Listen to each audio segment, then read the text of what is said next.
la nature de l'esprit, ce que l'on est fondamentalement. C'est cette grande lumière, cette luminosité. Toutes nos pensées, toutes nos émotions sont toutes ces petites lumières qui retournent à la grande luminosité. Si on arrête de les saisir et qu'on les laisse telles qu'elles sont dans leur nature, elles retournent à la grande luminosité.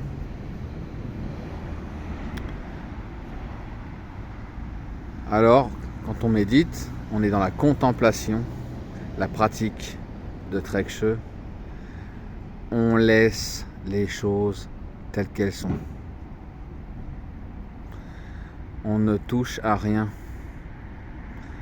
On laisse tous les phénomènes libres. Et ils s'auto-libèrent naturellement.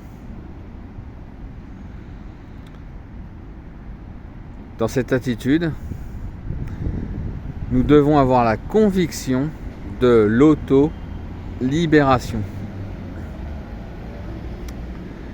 Dès lors qu'on laisse être, qu'on laisse les choses dans leur nature, eh bien elles retournent à la maison dans la grande luminosité.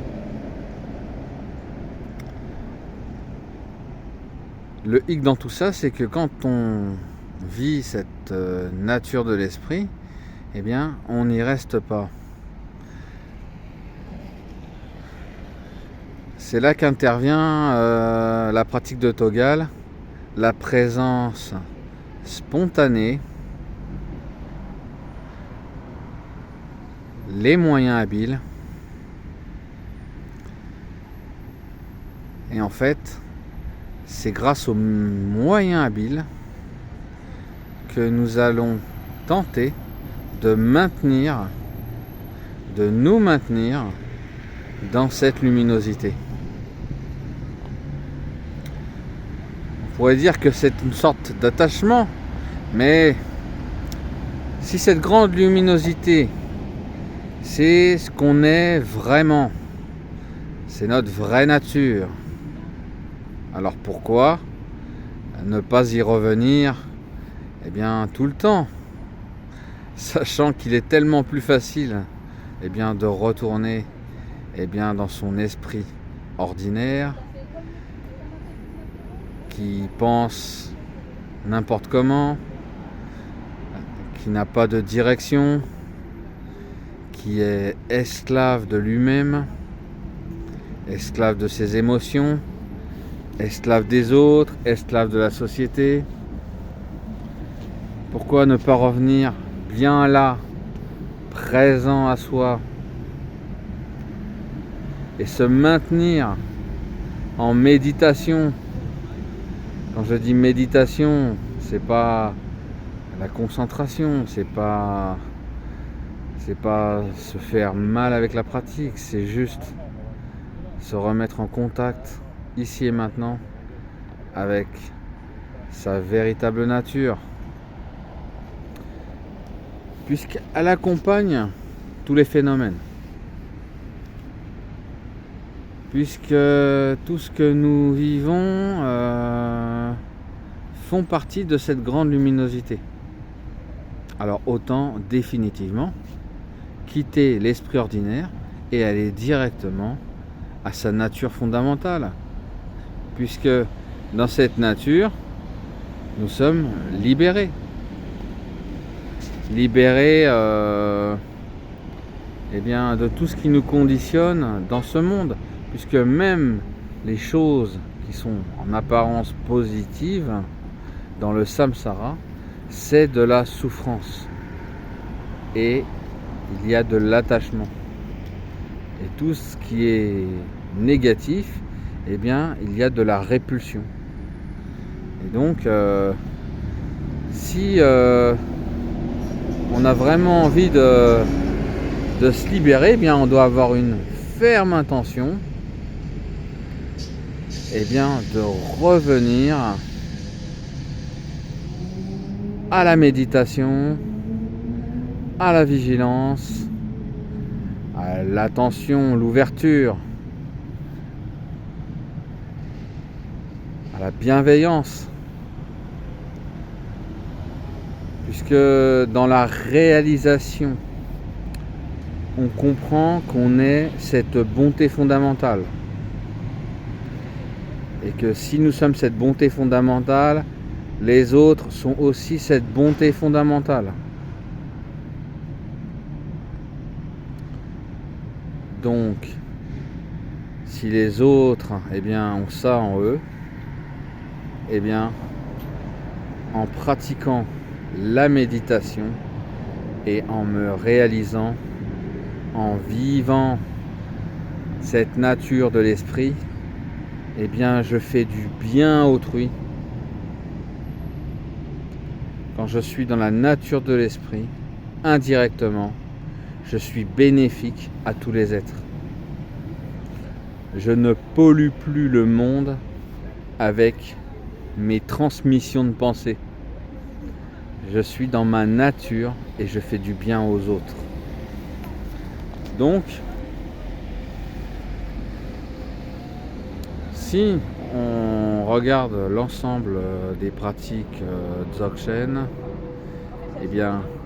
en premier lieu, on a la présentation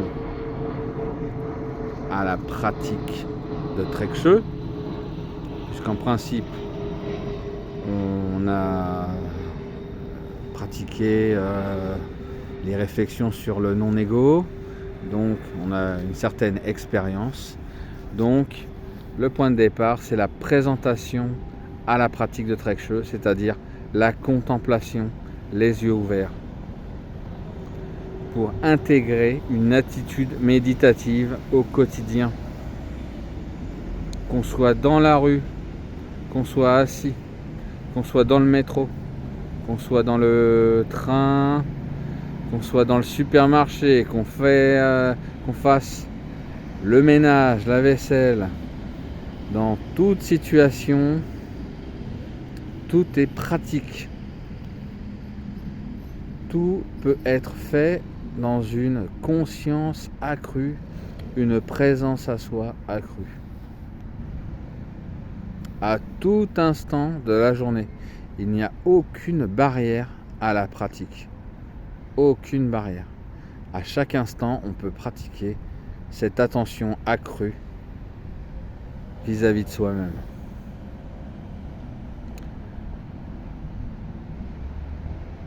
Deuxième point, la pratique de Trekchö. La contemplation, puisqu'on nous l'a présenté, c'est la mise en application. On pratique. On est dans l'être. On laisse être. On laisse les pensées se manifester et on les laisse repartir. On laisse les émotions nous traverser et on les laisse repartir. Sans analyser, sans rajouter quelque chose dessus. Juste les laisser se manifester et repartir. Et donc, cette pratique, c'est la vacuité. Et la vacuité va nous emmener vers la grande luminosité. Notre véritable nature est grande luminosité. Donc, pourquoi repartir de cet état ? Je reviens encore à cette réflexion. Pourquoi y repartir ? Et pourtant, c'est ce qui se passe tout le temps. On revient sans cesse à cet esprit ordinaire. Non. Troisième point. Toggle, la présence spontanée. C'est se réveiller à la pratique. Se remettre en présence spontanée. À chaque instant. On est dans une intention de revenir dans l'état du Dharmakaya.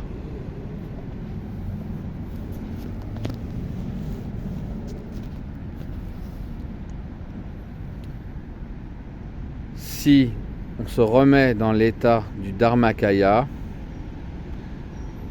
on est bénéfique à tous les êtres. Donc on est dans la bodhicitta ultime. Donc on a l'intention de se remettre en méditation pour le bien de tous les êtres. Puissais-je rester en méditation pour le bien de tous les êtres. Puissais-je rester en méditation pour le bonheur de tous les êtres. Puissais-je rester présent à moi-même pour le bien d'autrui.